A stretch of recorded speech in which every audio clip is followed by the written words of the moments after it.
원래 이 사이다 경제와 네. 좀 연이 있다고 들었는데 아, 예. 그쪽 얘기를 좀 잠깐 말씀해 주면 예. 좋을 것 같아요. 네. 제가 아마 제 기억에 16년도였던 것 같아요. 16년도에서 이제 되게 오래됐네요. 네, 저는 페이스북을 꽤 오래 했거든요. 언제부터 했냐면 12년부터 했었으니까. 그리고 이제 사실은 그 전에는 행내에서 저기 블로그를 운영하고 있었어요. 근데 그 페이스북 운영하는 걸 보시고 사이다 경제 이제 지금 대표님이실 거예요. 아마 연락을 주셨더라고요. 네네네.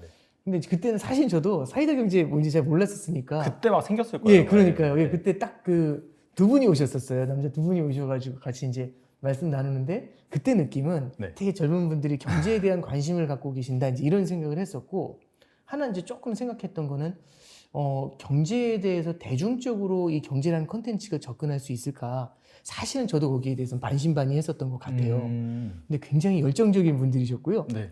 아직도 그래서 되게 여기 연락을 받았을 때 그 기억이 탁 나더라고요. 근데 이제 갑자기 저한테 이제 말씀해 주셨던 게 그때 당시 인터뷰를 좀 하고 싶다고 말씀하셔가지고 16년도 11월에 인터뷰를 했었어요. 그래가지고 그때도 어떤 식으로 공부해 왔었고 어떤 내용들에 대해서 우리가 이제 앞으로 좀 지켜봐야 되는지 그 내용들을 쭉 1시간 정도 말씀 나눴던 것 같은데 1시간씩이나. 예, 저도 그래서 이렇게 네이버 사이트라든지 이런 데다가 저도 처음으로 이제 알릴 수 있는 그런 기회가 돼서 저한테 참 고마운 그런 곳입니다. 네. 뭐 어떻게 또 그때 연이 또 지금까지 와가지고. 네, 그러니까요. 예, 저도 참 놀랐습니다. 네. 아무튼 이게 모시기 어려운 분인데 저희 아닙니다. 모셔서 좀 이렇게 궁금한 것도 여쭤보겠습니다. 네. 그래서 본론으로 좀 들어갈게요. 네. 그 최근에 이게 이제 제가 정확하게 조사를 해보니까 6월 이제 FOMC 네. 그 있은 후에 그 매파적 그 연준위원 몇 명이 조기 금리 인상 발언이라든지 그런 걸 좀 한 걸로 알아요. 네네. 그러면서 원래는 한 원달러 환율이 대략적으로 한 1110원에서 한 1130원 정도 왔다 갔다 하다가 갑자기 그 후로 딱 급등을 했거든요. 네네, 그렇죠. 그리고 나서 지금 촬영하는 날짜가 7월 14일인데 이날 기준으로는 지금 1150원이에요. 네, 그렇습니다. 근데 이게 일반적으로 환율이 높아지면은 네. 그 환차선 이런 것 때문에 외국인 투자자가 또 빠져나갈 수 있는 뭐 그런 그렇죠.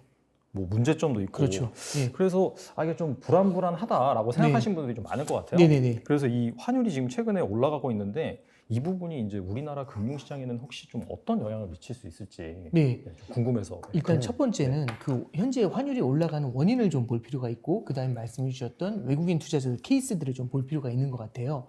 일단 첫 번째는 환율이 오르는 이유는 미국의 테이퍼링이 일단 가장 기초적인 케이스입니다. 테이퍼링이라는 건 뭐냐면은 결국에는 막 미국에서 달러를 지금 뿌려주고 있거든요. 양적 완화라는 걸로.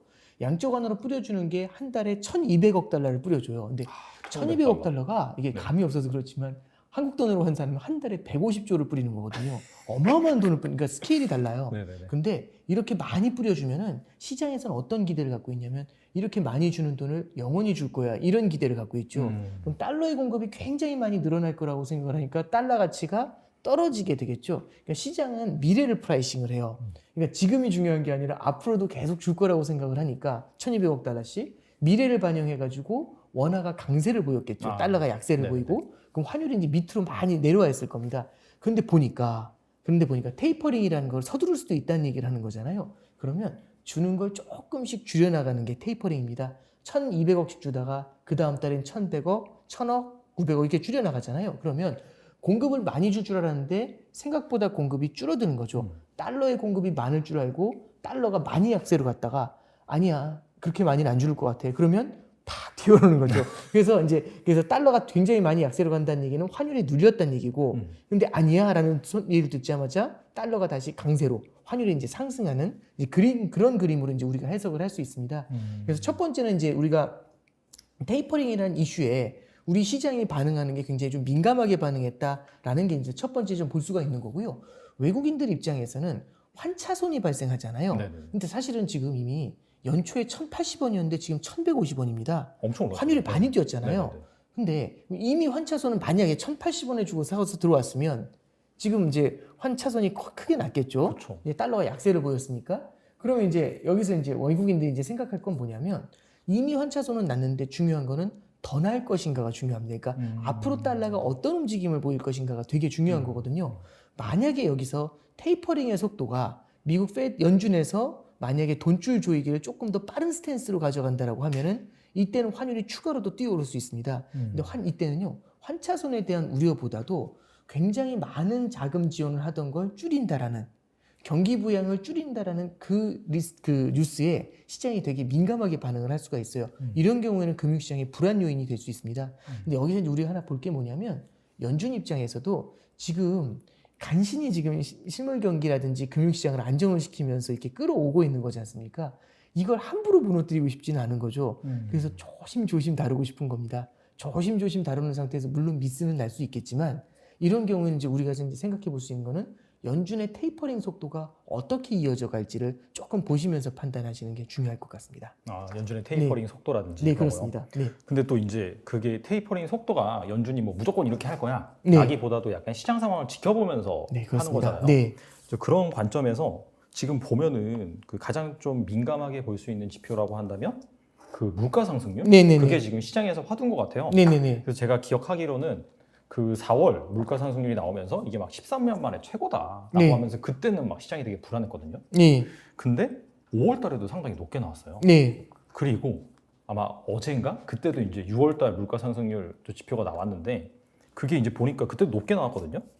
근데 그 사실 5월 달이나 6월 달 물가 상승률 지표가 나왔다고 해서 그때는 사실 시장이 그렇게 불안해하지 않더라고요. 네네네. 그래서 혹시 그 이유가 뭔지. 네. 네. 그러니까 이거는 저는 방금 전에 말씀드렸던 것처럼 그러니까 미래를 프라이싱 한다라는 게 금융시장이 바라봤었을 땐 이런 거죠. 그러니까 좋은 것과 나쁜 것이 있고 좋아지는 것과 나빠지는 것이 있을 겁니다. 그러니까 좋은 걸 투자하는 게 중요한 게 아니라 좋아지는 걸 투자해야겠죠. 좋지만 나빠지는 게 있을 수 있고요. 나쁘지만 좋아지는 게 있을 수 있을 겁니다. 그러니까 이제 주식 전문가시니까 주식도 마찬가지잖아요. 기업 실적이 굉장히 많이 잘 나와도 네. 다음 분기부터는 실적이 이제 피크아웃 될 것 같다. 이런 생각이 들면 그 굉장히 좋은 호실적인 시장이 반응하지 않는 경우들도 굉장히 많지 않습니까? 물가도 되게 비슷한 것 같아요. 물가 지표를 지금 바라봤었을 때 소비자 물가 지수에서 차지하는 비중 중에서요. 중고차 가격이라든지 라칭이라고 해가지고 이 숙박 비용, 항공료 이런 것들은 사실은 경기 재개 이슈에 딱 맞물려 있거든요. 이런 이슈들은 사실은 일시적인 물가 상승을 만들어낸 요인들일 수가 있습니다. 근데 기존에는 일시적인 물가 상승이야 라는 연준의 어떤 코멘트에 대해서 시장이 아닐 수도 있잖아 그랬는데 4월, 5월, 6월을 거치면서 물가 자체는 높지만 일시적인 요인이 기여하는 바가 굉장히 큰 거죠.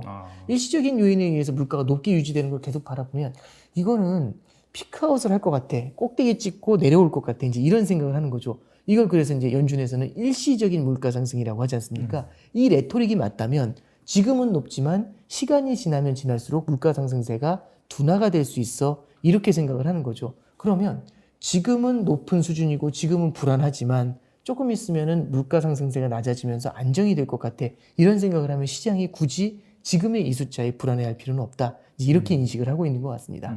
확실히 그 연준에서 뭐 발표한 자료 이렇게 보면은 이게 이제 뭐 공급 그쪽 사이드에서 발생하는 약간 네네. 좀 네. 지속성이 좀 낮은 그런 물가 상승이다라고 계속 시장에 시그널을 주는 것 같긴 하더라고요. 네, 그러니까 결국에는 두 개거든요. 첫 번째는 공급 사이드 말씀해 주신 게 포인트인데 결국에는 수요라는 거는 보조금을 쥐어준 거잖아요. 네. 경기 부양을 위해서 보조금을 주면은 보조금을 받자마자 저는 다음날 나가서 사면 돼요. 근데 공장은 수요가 폭발했다고 해서 야 수요 폭발했다 내일부터 생산 확 늘려 이게 안 되거든요. 왜냐하면 코로나 사태 때 이미 어느 정도 생산 라인을 죽여놨고 그런 다음에 이미 고용도 조금은 좀 이제 줄여놓은 상태잖아요.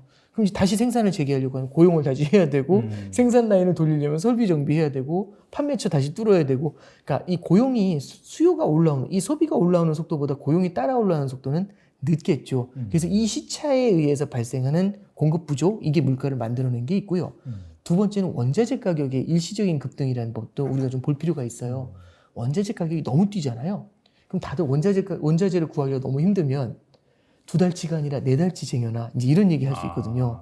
그러면은 저는 원래 2달치만 사면 되는데 4달치를 구해 놓는 거죠. 2달치를 더 사는 거지 않습니까? 그럼 원자재를 더 많이 수요가 생겨나게 되고 원자재 가격이 더 많이 뜁니다. 이걸 바라보면서 투기 수요까지 붙게 되면 원자재 가격이 더 올라가는 문제가 생기죠.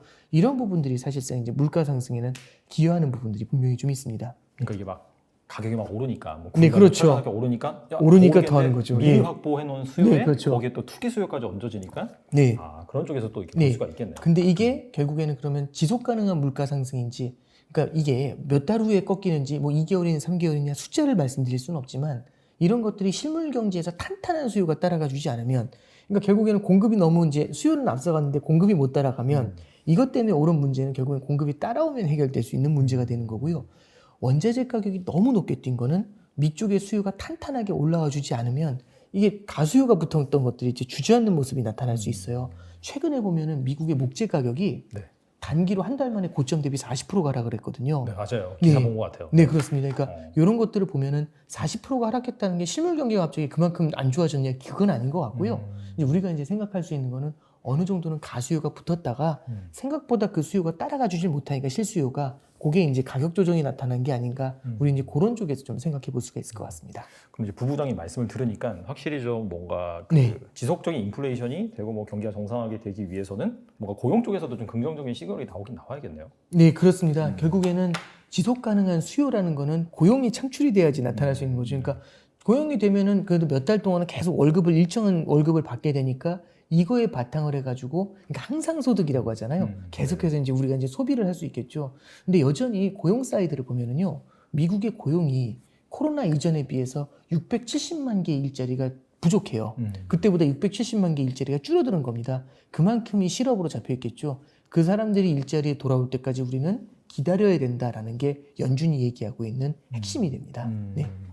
그러면은 어떻게 보면은 이 물가 상승률 지표 이것도 중요하지만 확실히 뭐 실업률 지표라든지 고용 지표 이런 것도 좀 잘 네, 트래킹해 그렇습니다. 보면 네, 좋겠네요. 그렇습니다. 네. 알겠습니다. 그리고 또 이게 궁금한 게 있어요. 사실 네. 그게 작년에 한 상반기 그리고 하반기 한 중반까지는 대략 한 3분기라고 볼 수 있겠죠. 그때까지는 막 언택트 성장주들이 엄청 올랐거든요. 네.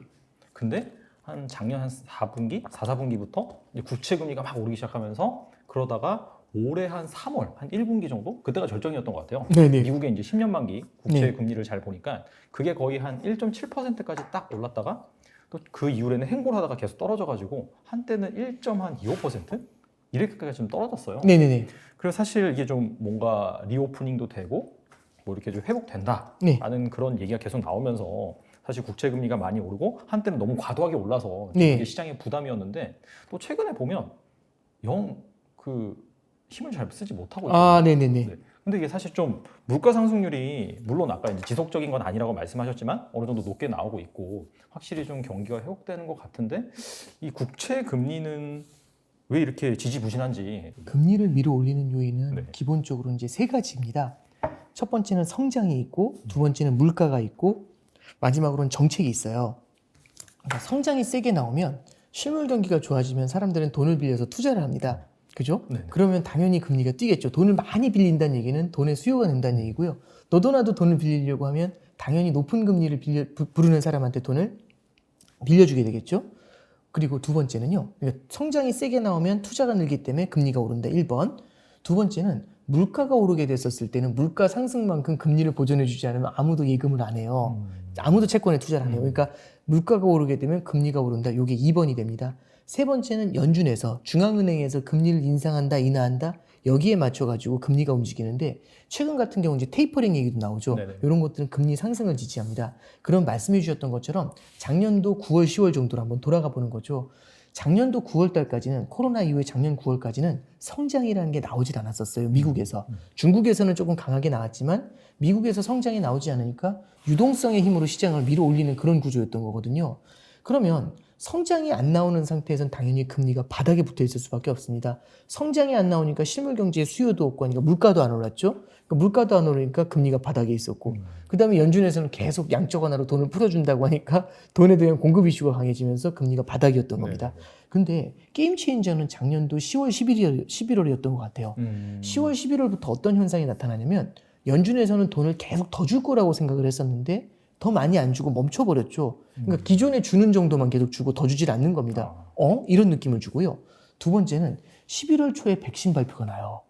이게 굉장히 컸어요. 그때 그러네요, 시장이 그러네요. 아주 되게 빠르게 돌아갔는데 백신 발표가 딱 나오니까 시장에서는 어떤 생각을 하냐면 성장이 나오기 힘들어라고 했다가 아니야 라는 얘기를 하는 거죠. 성장에 대한 기대감이 굉장히 강해집니다. 그리고 성장이 나오는 만큼 그럼 실물 경제에서 수요가 폭발할 수 있다는 얘기가 나오죠. 그때 나왔던 얘기가 뭐냐면 보복 소비 얘기가 나와요. 네네네, 맞아요. 그러면 백신이 보급이 되고 사람들은 다시 원상태로 돌아오게 되면 사람들은 소비를 크게 늘릴 거야. 그럼 물가가 올라가겠죠. 그러니까 성장이 뛰고 물가가 뛰고 그 다음에 정책적으로도 결국엔 중앙은행에서 물가가 뛰고 성장이 나오니까 결국엔 주던 돈을 줄일 수밖에 없어. 이 세 가지 레토릭이 한꺼번에 모이잖아요. 그게 올해 1분기에 금리의 이제 급격한 상승을 만들어냈다. 이렇게 볼 수 있는데 네네. 그럼 지금은 왜 지지부진한가? 그러면 이 세 가지에서 뭔가 변화가 있었겠죠. 첫 번째는 물가는 제가 서두에 말씀드린 것 같아요. 피크아웃에 대한 기대. 이게 이제 시장에서는 진짜 이제 물가가 조금 둔화되는 거 아니야? 이제 이런 생각을 하는 그런 이제 그 움직임이 있는 게 이제 첫 번째일 것 같고요. 두 번째는 중앙은행에서는 테이퍼링을 한다라는 얘기를 하고 있지만 문제는 뭐냐면 중앙은행에서 지금 실물 경제의 성장을 바라보면서 테이퍼링을 해야 되는데 네. 실물 경제의 성장이 생각보다는 강하지 않은 거죠. 아까 말씀드렸던 것처럼 670만 개의 일자리가 여전히 부족한 상황입니다. 하나 더 말씀드리면 미국 경제의 소비는 여전히 강한 편이지만 유럽이나 중국이나 일본 같은 다른 나라의 소비가 생각보다 강하지 않아요. 그러면 이게 이렇게 지금의 성장이 강한 성장이 계속 이어질까? 보복 소비라는 것도 어떤 의미에서 보면 일시적일 수도 있잖아요. 그럼 성장도 생각보다 약할 수도 있다. 그 다음에 물가의 상승돼서 생각보다 이게 피크아웃이 될 수도 있다. 이걸 바라보면 연준도 결국에는 테이퍼링이라든지 긴축 정책에 대한 진행 속도를 천천히 가져갈 수도 있겠죠. 예, 그러면 이런 것들이 다 합쳐졌을 때는 금리가 너무 세게 올라왔다가 너무 오버했나 하는 생각이 들게 되면은 조금 내려온 다음에 주춤 하는 모습이 나타날 수 있죠. 그래서 우리는 그 분기점을 작년도 11월까지는 성장이 안 나왔다. 그죠? 작년도 11월에 백신이 나온 게 굉장히 큰 게임 체인저였다. 그런데 올해 4월 이후로 봤었을 때는 성장에 대한 피크아웃, 물가에 대한 피크아웃 이 두 가지가 이슈가 되면서 지금 금리가 지지부진한 모습이다. 이렇게 이제 해석을 할 수 있을 것 같습니다. 그러니까 약간 어떻게 보면 너무 선반영이 빨랐다. 약간 그렇게 이해할 수 그렇죠. 있겠네요. 미래를 바라보면서 간 건데 생각보다 그리고 이제 저도 백신에 대한 얘기도 뭐 이제 제가 백신 전문가는 아닙니다만 요즘 나오는 얘기들을 들어보면은 미국에서의 백신 보급률도 사실은 빠르게 증가를 했다. 최근에는 백신 보급률이 굉장히 느리게 증가를 하고 있다고 해요. 그게 이제 안 맞으려는 사람들도 좀 있다라는 이제 그런 얘기들도 있고 이런 상황에서 미국이 이제 그럼 더 많은 사람들이 백신을 좀 목표했던 대로 맞으려면 꽤 많은 기간이 필요할 것 같다. 몇 개월 정도 더 걸릴 것 같다. 이런 얘기들도 나오고 있는 상황입니다. 그래서 이제 이런 부분들도 한번 같이 좀 고민해 봐야 되는 부분 아닌가 좀 생각을 해요. 네. 그게 이제 그런 말 있잖아요. 뭐 주가는 좀 주인과 산책 나온 강아지다. 아, 네. 그래서 막 이렇게 막 주인이 막 그쪽으로 가니까 강아지도 막 갔는데 네. 너무 오버해서 갔나? 라고 네. 하면서 약간 다시 돌아오는 네네. 좀 약간 그런 느낌이라고 좀 볼 수가 있겠네요. 네, 채권도 마찬가지입니다. 결국엔 채권 시장에서 금리라는 것도 채권 시장에서 결정이 되는 거고 환율도 마찬가지로 외환 시장에서 결정이 되잖아요. 시장 참여자들은 부동산도 똑같습니다.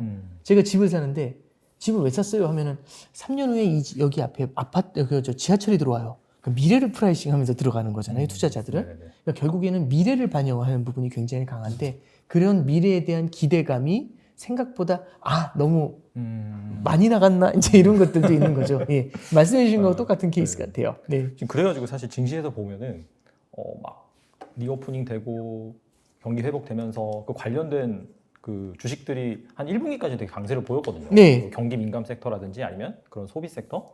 그러다가 방금 말씀하신 네. 그런 금리가 좀 지지부진하면서 다시 성장률 쪽으로 가긴 했는데 그러면서 다시 좀 그런 리오프닝이나 경기 민감주가 좀 소외되긴 했는데 그러면 이게 장기적으로 봤을 때는 네. 이게 약간 좀 너무 좀 오버해서 다시 약간 좀 지지부진한데 결과적으로 연준이 지금 얘기하고 있는 게 어차피 이제 올해 이제 테이퍼링 논의가 시작이 되고 네. 뭐 컨센서스 보니까 내년이면은 시작되지 않을까 그런 쪽으로 좀 전망을 하더라고요. 네네네. 근데 그런 것들을 감안한다면 그 장기 국채 금리가 결국에는 오르는 쪽으로 갈 수 있을까요? 그러면? 이제 저는 그렇게 생각을 해요. 그러니까 테이퍼링이라는 것도 연준도 똑같습니다. 뭐냐면 연준도 내년 초에 무조건 시작해야 돼 이런 건 아니고요. 무조건 데이터 디펜던시입니다. 그러니까 연준에서도 얘기하는 건 그 어떤 패스가 정해져 있다 이게 아니에요. 그러니까 어떤 몇 월부터 시작해서 몇 월에 끝나 이렇게 정해져 있는 게 아니고 예를 들어서 8, 9월에 이제 테이퍼링을 선언을 한다고 가정하죠. 이제 시작할 겁니다. 이제 시작을 이제 언제 할지를 보겠지만 내년 초부터 시작할 겁니다. 이렇게 말을 할 수 있어요. 네네. 근데 실제 내년 초부터 시작한다고 할 때 시장이 어떤 반응을 보일지를 한번 보는 거죠. 시장이 너무 힘들어해요. 그러면 내년 초에 못 하는 거죠. 늦출 수 있죠. 그러니까 뭐냐면 데이터를 보는 겁니다. 오히려 테이퍼링을 했더니 그 테이퍼링 때문에 말씀드렸던 것처럼 성장이나 물가가 너무 빠르게 식어버리는 모습이 나타나면 이거 아닌가 보네. 이제 이런 케이스죠. 그래서 연준도 어디까지나 데이터에 기반을 해가지고 이제 시장을 바라보려고 해요. 그런데 이제 뭐 그 데이터에 기반하지 않고 마구잡이로 밀어붙이게 됐었을 때는 당연히 이제 시장이 판을 흔들어 버릴 수가 있는 거겠죠.